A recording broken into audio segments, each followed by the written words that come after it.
చెప్పిన ప్రతిదీ తూచా తప్పకుండా ఇచ్చిన వ్యక్తి. దీంతో పాటు చెప్పని అనేక రకమైన లబ్ధిని మీ అందరికీ చేకూర్చాడు. ఇది జగన్మోహన్ రెడ్డి గారికి చంద్రబాబు నాయుడు గారికి ఉన్న తేడా.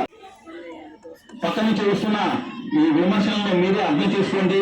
అలాగనే చంద్రబాబు నాయుడు గారు జగన్మోహన్ రెడ్డిని మించిన హామీతో రేపు తన ఎలక్షన్ మేనిఫెస్టోని ఇస్తున్నాడు. ఎందుకంటే ఇచ్చేది ఎట్లా లేదు కాబట్టి అతను ఎన్నన్నా నిర్వహించకూడదు. జగన్ ఎందుకు కావాలో మీ అందరికీ తెలుసు. మేము చెప్పేది మీ మనసులో ఉన్న మాటనే మళ్ళీ మీ అందరికి ఒకసారి చెప్పేదానికోసంగా, గుర్తు చేసేదానికోసంగా మేము ఈ కార్యక్రమం పెట్టాం. జగన్ ఎందుకు కావాలని మీ అందరికీ తెలుసు. ఆల్రెడీ మీ అందరూ నిర్ణయించుకున్నారు. ఎన్ని సంక్షేమ పథకాలు పెడుతున్నాడో ఈ రాష్ట్రంలో. వైఎస్ఆర్ కాంగ్రెస్ పార్టీ అధికారంలోకి వచ్చిన తర్వాత, జగనన్న ముఖ్యమంత్రి అయిన తర్వాత భారతదేశ చరిత్రలోనే ఎక్కడా కనీ వినగలిగినటువంటి విధంగా అనేకమైన సంక్షేమ పథకాలు. కమ్మ కాపు, గౌడా సాలె, కమ్మరి కుమ్మరి, వడ్డెర, బీసీ నాయకులందరితో, ఎస్సీ ఎస్టీ బీసీ మైనార్టీ మహిళా సోదరి మండలందరూ కూడా, ఆటో అన్నలకి, ఇస్త్రీ పెట్టిన వారికి, అదేవిధంగా టైలర్ అన్నలకి, ఎవరిని కూడా ఒక్క తాటి మీదకి తీసుకొచ్చి ఎక్కడ కూడా కరోనా పీరియడ్ లో కూడా సతమతం అవుతుంటే ప్రపంచ దేశాలన్నీ కూడా కొట్టుమిట్టాడుతుంటే ఈ ఆంధ్ర రాష్ట్రంలో ప్రతి ఇంటికి కూడా సంక్షేమ పథకాలు అందించినటువంటి ఘనత జగన్మోహన్ రెడ్డి గారిది. వీటన్నింటిని కూడా మీరందరూ కూడా మర్చిపోరని తెలుసు. ఎందుకంటే గతంలో చూసాం, ఎన్నికల ముందు వస్తారు, ఎన్నికలప్పుడు వివిధ రకాల హామీలు ఇస్తా ఉంటారు, పోతా ఉంటారు. మళ్ళా ఎన్నికలప్పుడు వస్తారు, మీకు అది చేస్తాం ఇది చేస్తాం అంటారు. కానీ జగన్మోహన్ రెడ్డి ఆ విధంగా కాదు. తను చెప్పినటువంటి 9 నవరత్నాలతో పాటు 90 రకాల పథకాలను మీ అందరికీ ఈరోజు అందిస్తా ఉన్నాడు. ఒక్కసారి మళ్ళీ మహిళా సోదరి మనందరికి కూడా నేను మనవి చేసుకుంటా ఉండా. పెద్దలందరూ చెప్తా ఉన్నారు, టైం లేదు, చాలా చెప్పాలన్నా కానీ తొందరగా ముగించేస్తున్నారు. Needs YS Jagan. ఈ రాష్ట్రానికి జగన్మోహన్ రెడ్డి గారు ఎందుకు కావాలి అనే విషయం మీద ఈరోజు ఇక్కడ మనం అందరం కూడా సమావేశం అవటం జరిగింది. ఈ రాష్ట్రానికి జగన్మోహన్ రెడ్డి గారు ఎందుకు కావాలి అని అంటే కొన్ని విషయాలు మనం చర్చించుకోవాల్సిన అవసరం ఉంది. 2019కి ముందు ఈ రాష్ట్రంలో ప్రతిపక్ష నాయకుడిగా వైఎస్ జగన్మోహన్ రెడ్డి గారు సుదీర్ఘ పాదయాత్ర చేస్తూ ఆనాడు ప్రజలు పడుతున్నటువంటి కష్ట సుఖాలన్నింటినీ కూడా బేరీజు వేసుకుని పేదల కళ్ళల్లో ఆనందం చూడాలంటే, వారి బతుకులు బాగుపడాలంటే, వారి జీవితాలు బాగుండాలంటే ఏమి చేస్తే బాగుంటుంది అనే ఒక అధ్యయనం చేసి ఆనాడు నవరత్నాలను ప్రకటించడం జరిగింది. ఈ నవరత్నాల్లో భాగంగా ఏ తల్లి కూడా పేదరికంతో, డబ్బులు లేవన్న ఉద్దేశంతో తన బిడ్డలని బడికి పంపించుకోకూడదు అన్న ఒక ముఖ్య ఉద్దేశంతో ప్రతి తల్లికి అమ్మఒడి పేరుతో వారి ఖాతాలో 15,000 రూపాయలు జమ చేయడం జరిగింది.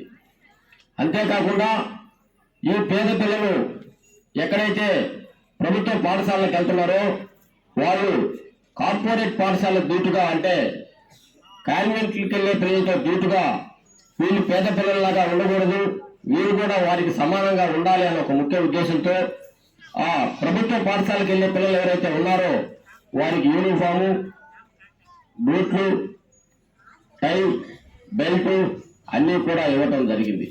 అవి ఇవ్వటమే కాకుండా ఎవరైతే డబ్బున్న పిల్లలు ఇంగ్లీష్ మీడియం చదువుకుంటున్నారో పేదవారి పిల్లలు కూడా ఇంగ్లీష్ మీడియం చదువుకోవాలన్న ఒక ముఖ్య ఉద్దేశంతో ప్రభుత్వ పాఠశాలలో ఇంగ్లీష్ మీడియం ప్రవేశపెట్టడం జరిగింది.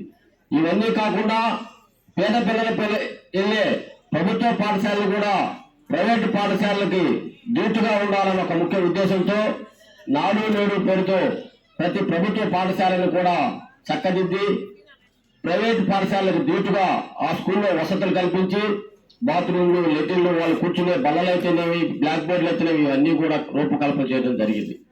ఇవన్నీ ఒక ఎత్తైతే నాడు పాదయాత్రలో భాగంగా జగన్మోహన్ రెడ్డి గారు ఒక మాట చెప్పారు.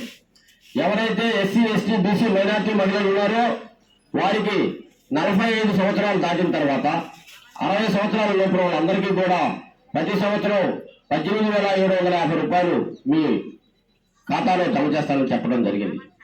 చెప్పిన మాట తప్పకుండా ఎవరైతే 45 సంవత్సరాలు దాటున్నారో 60 సంవత్సరాల లోపు ఉన్నారో వాళ్ళందరికీ కూడా మీ ఖాతాల్లో జమ చేయడం జరుగుతుంది.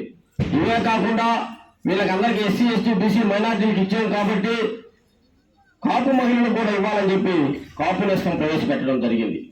కాపు మహిళలకు ఇస్తూ కాపు మహిళలకు ఇస్తున్నాం కాబట్టి కొరవాళ్ళు ఏం చేస్తున్నారని కానీ ఒక ఆలోచన చేసి ఈబీసీ నేస్తం ప్రవేశపెట్టి ఈబీసీ నేస్తం తరఫున మిగతా మహిళలకు కూడా, అంటే ఎవరైతే కాపు మహిళలు ఎస్సీ ఎస్టీ బీసీ మైనార్టీ మహిళలు కాకుండా ఉన్నారో కొరవారికి కూడా ఈ ఈబీసీ నేస్తం ద్వారా ప్రతి సంవత్సరం డబ్బులు వేయటం జరుగుతుంది. అదేవిధంగా పాదయాత్రలో భాగంగా 2019 పాదయాత్రలో భాగంగా 2019 ఏప్రిల్ 14 నాటికి పొదుపు అక్క చెల్లెమ్మలు ఎంతైతే బాకీ ఉంటారో ఆ బాకీ మొత్తం కూడా నేను కడతానని చెప్పి ఆ రోజు జగన్మోహన్ రెడ్డి గారు చెప్పడం జరిగింది. ఆయన చెప్పిన విధంగానే ఎన్నికలైన తర్వాత వైఎస్ఆర్ కాంగ్రెస్ పార్టీ అధికారంలోకి వచ్చిన తర్వాత ఇప్పటికే 3 దఫాలుగా మీరు ఎంతైతే బాకీ ఉన్నారో అదంతా కూడా మీ ఖాతాల్లో జమ చేయటం జరిగింది. అదేవిధంగా రైతులకి రైతు భరోసా, జగనన్న గోరు ముద్ద, విద్యా దీవెన, వసతి దీవెన, ఆరోగ్యశ్రీ అనేక రకమైన సంక్షేమ పథకాలు ప్రవేశపెట్టడం జరిగింది. వీటిలో ఇంకో విషయం చెప్పుకోవాలి. ఈరోజు గతంలో ఏ పని కావాలన్నా, ఏ కాగితం కావాలన్నా, ఏ సంక్షేమ పథకం కావాలన్నా ఎంఆర్ఓ ఆఫీస్కో ఎండిఓ ఆఫీస్కో పోవాలి. అక్కడ పోయిన తర్వాత కూడా ఎవరైతే అధికారంలో ఉంటారో ఆ నాయకులు చెప్తే కానీ పనిజరగని రోజులు. ఇవన్నీ కూడా జగన్మోహన్ రెడ్డి గారు దృష్టిలో పెట్టుకుని సచివాలయ వ్యవస్థను తీసుకొచ్చి, అదేవిధంగా వాలంటీర్లు తీసుకొచ్చి ప్రతి 50 ఏళ్లకి ఒక వాలంటీర్ నియమించి ఈరోజు ఎవరికి ఏ పని కావాలన్నా, ఎవరికి ఏ పథకం కావాలన్నా, ఎవరికి ఏ సంక్షేమ పథకం అందాలన్నా, ఎవరికి ఏ అప్లికేషన్ కావాలన్నా, ఎవరికి ఏ సర్టిఫికేట్ కావాలన్నా, caste certificate, income certificate, birth certificate, death certificate, family member certificate ఇవన్నీ కూడా మీ ఇంటి వద్దకే తీసుకొచ్చినటువంటి ఘనత మా వాలంటీర్ది సచివాలయ వ్యవస్థది. ఇన్ని కార్యక్రమాలు చేపట్టిన తర్వాత జగన్మోహన్ రెడ్డి గారు ఒక మాట అడుగుతున్నాడు. నా వల్ల మీకు లబ్ధి చేకూరితేనే, నా ప్రభుత్వంలో నేను ప్రవేశపెట్టినటువంటి సంక్షేమ కార్యక్రమాలు మీకు అందితేనే నాకు ఓటేయండి. గడపకు మన ప్రభుత్వ కార్యక్రమాలు తిరుగుతుంటే ఒక్కొక్క ఇంట్లో ఒక్కొక్క పథకం నుంచి 4 పథకాలు 5 పథకాలు అందిన ఇల్లు కూడా మేము చూసాం. 4 లక్షలు 5 లక్షలు లబ్ధి చేకూరినటువంటి ఇల్లు కూడా మేము చూసాం. ఈరోజు మిమ్మల్ని అడుగుతున్నాం, జగన్మోహన్ రెడ్డి గారు చెప్పినట్టు ఈ ప్రభుత్వం వచ్చాక ఈ ప్రభుత్వం చేపట్టినటువంటి సంక్షేమ కార్యక్రమాలు, ఈ ప్రభుత్వం ప్రవేశపెట్టిన పథకాలు ఏవి కూడా మాకు అందలేదు అనేటువంటి ఇక్కడ ఎవరైనా ఉంటే చేతులెత్తమని నేను అడుగుతున్నాను. ఈ ప్రభుత్వం వచ్చాక జగన్మోహన్ రెడ్డి గారు ప్రవేశపెట్టిన సంక్షేమ పథకాలు ఏవైతే ఉన్నాయో ఒక్క పథకం కూడా మాకు అందలేదు, ఇవన్నీ అబద్ధాలు, వైఎస్ఆర్ కాంగ్రెస్ పార్టీ వాళ్ళు అబద్ధాలు చెప్తున్నారు, మాకు ఎటువంటి పథకం ఎటువంటి లబ్ధి ఈ ప్రభుత్వంలో చేకూరలేదు అని చెప్పి ఈరోజు జగన్మోహన్ రెడ్డి గారు ఎక్కడ అవినీతికి తావివ్వకుండా, అదేవిధంగా లంచాలకు తావివ్వకుండా, ఒక్క రూపాయి లంచం లేకుండా, ఒక్క అవినీతి లేకుండా, ఇక్కడ కూర్చున్నటువంటి నాయకులు ఒక్కరికి సంబంధం లేకుండా, ఒక్కరికి ప్రమేయం లేకుండా మీరు అర్హులైతే నేరుగా మీ ఇంటికే ఆ సంక్షేమ పథకాన్ని మా వాలంటీర్లు తీసుకొచ్చిస్తున్నటువంటి మాట వాస్తవమా కాదా చెప్పాలమ్మా.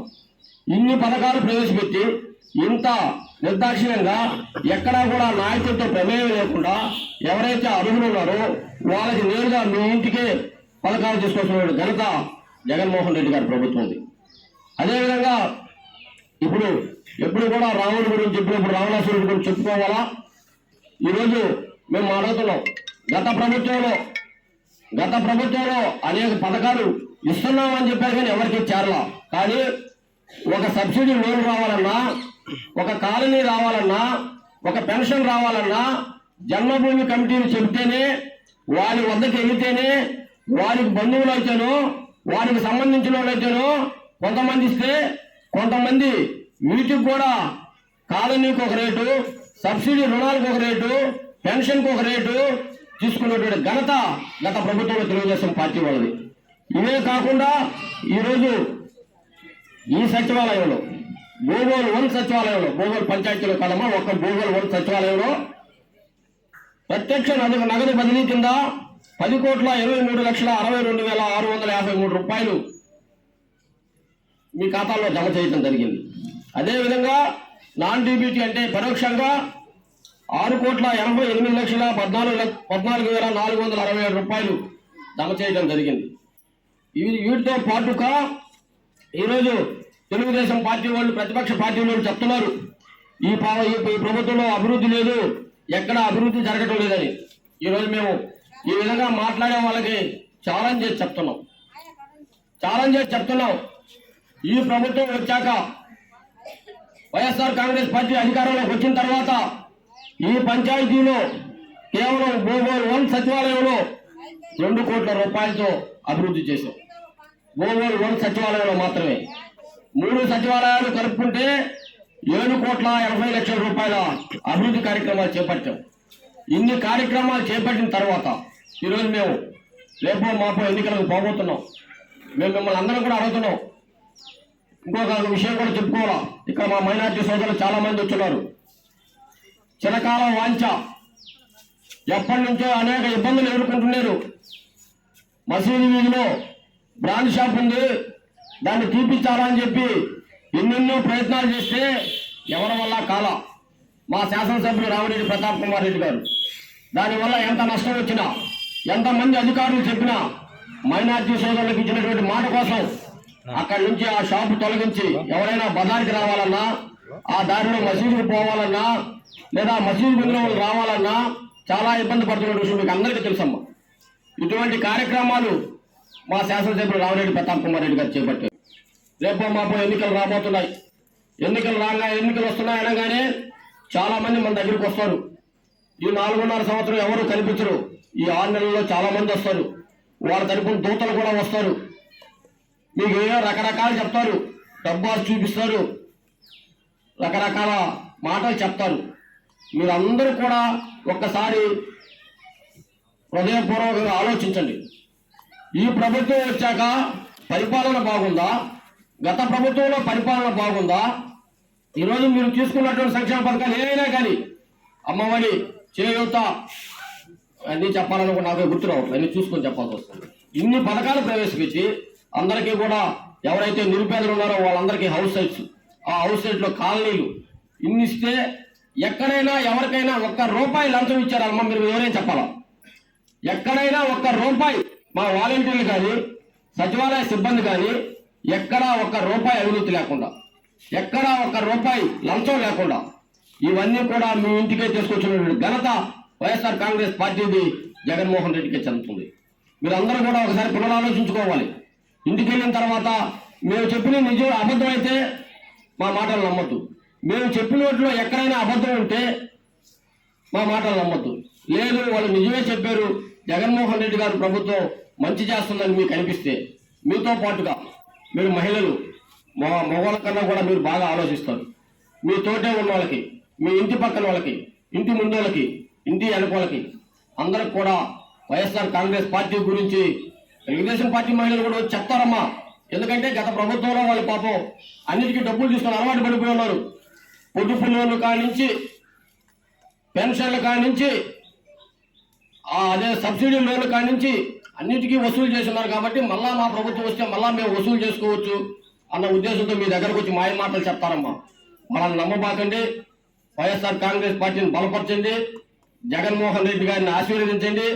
అదేవిధంగా ఈ నియోజకవర్గంలో మంచి వ్యక్తి, అందరితో ఎప్పుడు కలిసి ఉండే వ్యక్తి, ఎప్పుడు ఏ పని ఉందని పోయినా, ఎప్పుడు ఎవరు పోయినా అమ్మిని కూర్చొని పనిచేసి పంపించే వ్యక్తి రైతు బిడ్డ రామిరెడ్డి ప్రతాప్ కుమార్ రెడ్డి గారికి మీరందరూ కూడా సపోర్ట్ చేసి, అదేవిధంగా పార్లమెంటుకి వేమిరెడ్డి ప్రభాకర్ రెడ్డి గారు పోటీ చేస్తున్నారు. మీరంతా కూడా పునరాలోచించుకొని మంచి మనసుతో రేపు ఎన్నికలు ఎప్పుడు జరిగినా ఈ కలబుల మాటలు నమ్మకుండా, దొంగల మాటలు నమ్మకుండా మంచి మనసుతో మీకు ఈ ప్రభుత్వంలో న్యాయం జరుగుంటేనే, మీకు లబ్ధి చేకూరుంటేనే, నిష్పక్షపాతంగా మీకు మంచి జరుగుంటేనే వైఎస్ఆర్ కాంగ్రెస్ పార్టీకి ఫ్యాన్ గుర్తుకి ఓటేపోయింది. ఈ నియోజకవర్గం నుంచి రామిరెడ్డి ప్రతాప్ కుమార్ రెడ్డి గారిని 3వసారి శాసనసభ్యులుగా, జగన్మోహన్ రెడ్డి గారిని చిరస్థాయిగా ఈ రాష్ట్రానికి ముఖ్యమంత్రిగా ఉండేటట్టు మీ అందరి ఆశీర్వాదాలు కావాలని, మీరు అందరూ కూడా వైఎస్ఆర్ కాంగ్రెస్ పార్టీని అభిమానించాలని, ఇన్ని చేసిన జగన్మోహన్ రెడ్డి ఈ రాష్ట్రానికి ఎందుకు కాకూడదో మీరు అందరూ ఆలోచించుకోవాలని తెలియజేసుకుంటూ నాకు ఈ అవకాశం ఇచ్చిన పెద్దలకు ధన్యవాదాలు తెలియజేసుకుంటూ